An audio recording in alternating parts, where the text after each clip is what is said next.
Allez, salut à tous, ici Hawk et aujourd'hui on se retrouve dans une nouvelle série dans laquelle je vais vous apprendre à programmer. Alors, déjà, qu'est-ce qu'un programme? Un programme, c'est par exemple LibreOffice, qui est un traitement de texte.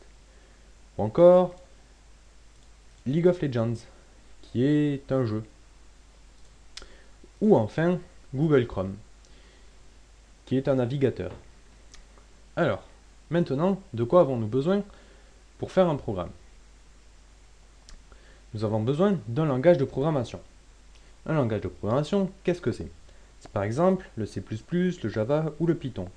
Il y a plusieurs types de langages de programmation. Les langages de programmation dits haut niveau, comme le Java ou le Python, qui sont plus simples à utiliser que les langages de programmation dits bas niveau, comme le C++.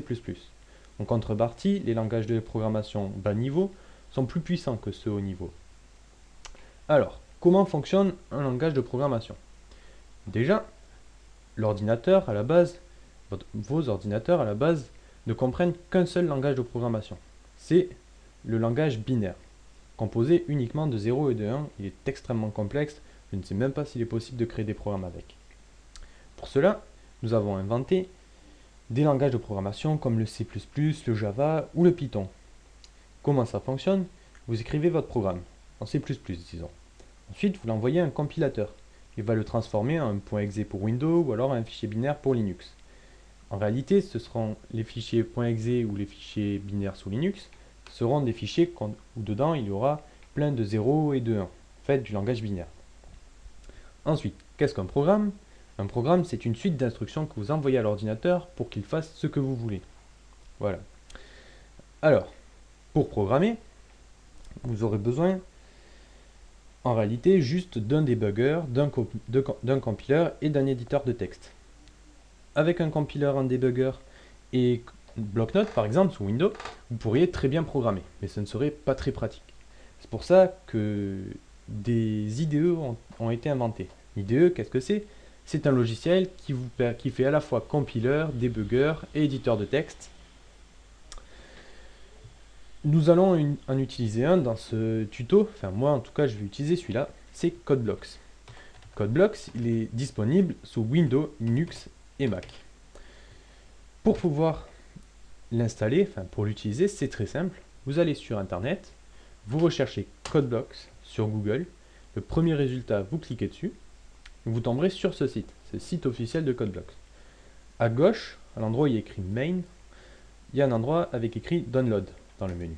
Vous cliquez dessus, et là vous choisissez Download de Binary Release. Et là, vous avez CodeBlock pour Windows, Linux et Mac. Alors, maintenant, on va d'abord voir pour Windows comment on fait pour l'installer.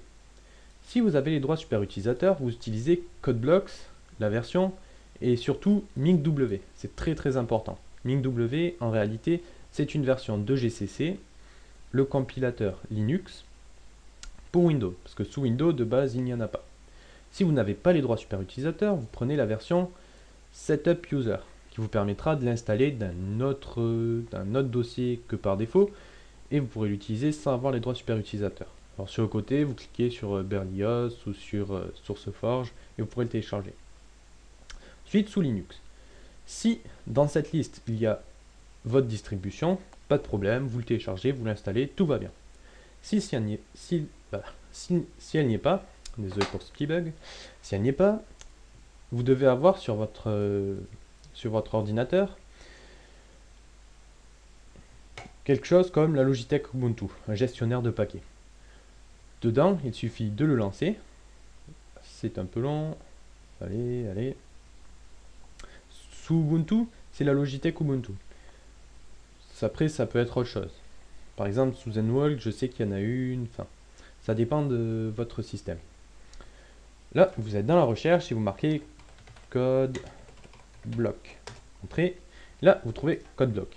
Il suffit de l'installer. Moi, je l'ai déjà fait, je ne le referai pas, mais vous cliquez sur installer, vous marquez votre mot de passe super utilisateur et le logiciel s'installera. Une fois installé, vous pouvez le lancer. Alors, premier lancement, il ressemblera à ça. Voilà, ça c'est CodeBlock. Là, vous avez vos projets récents que vous avez fait et les fichiers récents. Vous avez Create New Project pour faire un nouveau projet, ou Open an existing project, pour en ouvrir un que vous avez déjà fait. Si vous voulez revenir sur un projet que vous avez fait, le dernier que vous avez utilisé, vous pouvez très bien cliquer dessus. Vous faites Create a new project, vu que ça sera votre premier programme. Là, vous avez toute une liste de projets disponibles, préconçus entre guillemets, pré-remplis. Certains pour faire des jeux, d'autres pour faire des fenêtres. Celui que pour l'instant nous utiliserons, et pendant une bonne partie du tuto, ce sera console application.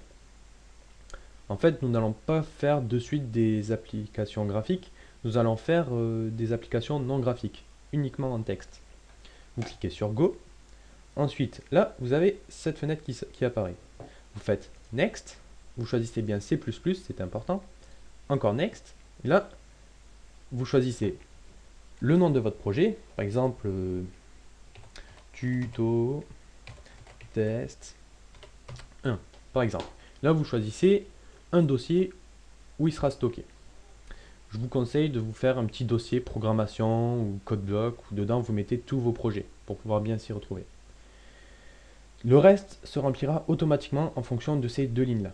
Ensuite vous faites Next, il faut que là il y ait bien GCC compiler, GNU GCC compiler, c'est très important. Et là il faut que ces deux cases soient cochées, que tout soit rempli, c'est très important. Si ce n'est pas rempli, je vous invite à aller voir sur internet ou alors à demander dans les commentaires si vous avez un bug. Vous faites Finish, et là vous avez cette fenêtre qui apparaît. Sur le côté, vous avez l'architecture entre guillemets de votre projet. C'est-à-dire que vous avez un arbre qui montre tous vos fichiers et comment ils sont organisés. Vous cliquez sur la petite flèche à côté de source. Là, vous avez main.cpp. Quasiment tous les fichiers que vous utiliserez en C++ finiront ou par cpp ou par h, .h ou .cpp. Pour l'instant, nous n'utiliserons que des .cpp. Vous double-cliquez dessus et il apparaît.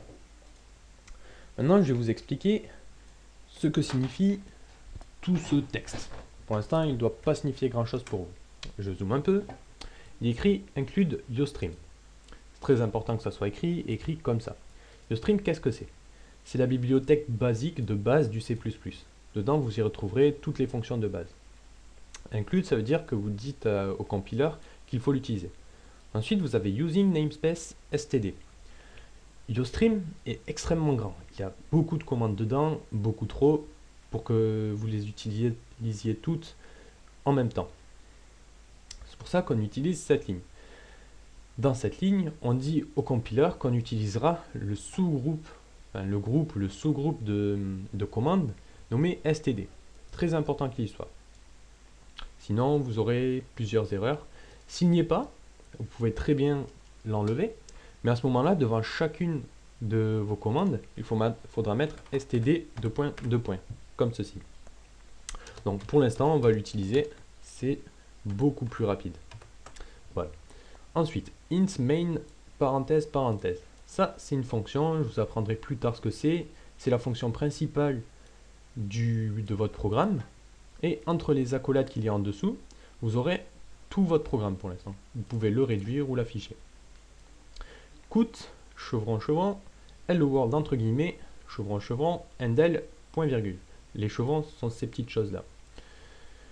Alors, cout, normalement ça se prononce cout, mais je dis cout pour aller plus vite, permet d'afficher du texte. Il faut bien que les chevrons soient dans ce sens. Pour cela, en bas de votre clavier, vous avez la touche Maj, en bas à gauche, et juste à côté, vous avez les chevrons, ouverts ou fermés. Quand vous appuyez sur les chevrons de base, ils se mettent dans ce sens. Si vous faites Shift plus les chevrons, ils se mettront dans ce sens. Dans l'autre sens donc. Alors, cout, on a vu que ça voulait dire que ça affichait du texte. Les chevrons, hello world, ça veut dire que ça affichera le texte. Il est très important que ça soit entre guillemets. Très important. Encore des chevrons, end L. En réalité, c'est l'abréviation de end line. Donc fin de ligne, retour à la ligne. Et le point virgule, après quasiment chaque ligne de code en C++, il y aura un point virgule, très fréquemment. Je vous dirai quand il ne faut pas en mettre, mais mettez-en, il faut les mettre quasiment toujours, sauf exception. Ça permet de dire que la ligne est finie, entre guillemets. Alors, il ne faut pas en mettre après les includes et après une fonction. Quand il y a des accolades en dessous, en réalité, il ne faut pas en mettre. Mais, par exemple, là, on les met et là on les met. Return 0, ça veut dire quoi? Ça veut dire que notre programme ne renvoie rien, il ne renvoie aucune valeur, on n'en a pas besoin. Alors maintenant, on a un joli programme, il est par défaut, mais c'est un programme quand même. Qu'est-ce qu'on peut en faire? On va pouvoir déjà le compiler, ou le lancer, ou faire les deux. Si on veut par exemple, on est en train d'écrire, de coder, et on veut savoir s'il y a une erreur. On peut toujours le compiler grâce à ce petit engrenage qui est en haut. On clique, et là on voit qu'il n'y a aucune ligne rouge, ça veut dire que tout va bien, il n'y a aucune erreur. On voit là aussi qu'il y a deux petits traits verts devant les lignes de code. C'est parfait, ça veut dire qu'il n'y a pas d'erreur. Ensuite, pour le lancer, nous avons la petite flèche. On le lance. Ah, notre programme fonctionne bien. Il est écrit Hello World, comme ici. Si on clique sur Entrée, ça ferme le programme. Et là, ce bouton permet de faire les deux en même temps. C'est-à-dire que ça va le compiler plus le lancer, si vous voulez faire les deux en même temps. Voilà. Alors, vous n'êtes pas obligé de laisser Hello World. Vous pouvez écrire n'importe quoi, comme bonjour. Là, si vous ne faites que lancer, ça n'aura pas recompilé. Du coup, ça sera encore Hello World. Il faudrait le recompiler et le relancer. Et là, nous avons bonjour. Alors, enfin, voilà. C'est tout ce que j'avais à vous présenter pour aujourd'hui. La prochaine fois, nous verrons comment faire des programmes un peu plus complexes avec des additions, des multiplications, ce genre de choses. Stocker des valeurs, demander des valeurs à l'utilisateur, beaucoup de choses comme ça. Enfin, pour enregistrer, vous pouvez faire CTRL-S. Ça enregistre, CTRL-SHIFT-S enregistre tous les fichiers. Et voilà, pour fermer le projet, vous pouvez ou fermer CodeBlock, d'un coup, c'est radical, ou alors vous faites Close Project. Et donc, je vais vous montrer, donc, par exemple, tuto 1, un aperçu de ce que nous pourrons faire la prochaine fois. Vous lancez votre programme, il vous demande un nombre A, 12,256, nombre B, 14,789, entrée, et là, A plus B égale C, donc 12,256 plus 14,789 égale 27,045. Voilà, c'est magique, ça fonctionne. Vous apprendrez à faire ça la prochaine fois, donc demander une valeur à l'utilisateur, afficher du texte, vous savez déjà le faire, et faire des additions, enfin des calculs. Voilà, alors, Close Project, maintenant je vais vous expliquer quelques petites choses pour finir sur les tutos qui vont venir. Ça, c'était le premier épisode, entre guillemets, où je vous apprenais à installer l'IDE et à comprendre le texte, le code de base. Voilà, ça c'est vraiment la base. À la fin de ce tuto, à la fin de cette série de tutos, vous aurez le choix entre plusieurs choses. Par exemple, vous pourrez me demander par exemple de vous apprendre à faire des fenêtres, comme celle-ci, ou alors à créer des jeux. Enfin, c'est vous qui choisirez, vous pouvez me le dire d'ores et déjà dans les commentaires. Je regarderai et celui qui apparaît le plus de fois sera fait en tuto. Voilà. Sinon, vous avez peut-être remarqué que mon interface est bizarre, c'est parce que je suis sous Linux, Ubuntu. Et aussi que mes fenêtres étaient un peu gélatineuses. Ça, c'est un petit logiciel sous Ubuntu qui s'appelle Campis Fusion. Si vous êtes sous Ubuntu, vous pouvez essayer de l'installer, c'est marrant. Et voilà, donc c'était Hawk, j'espère que ce tuto vous aura plu et à la prochaine. Allez, ciao.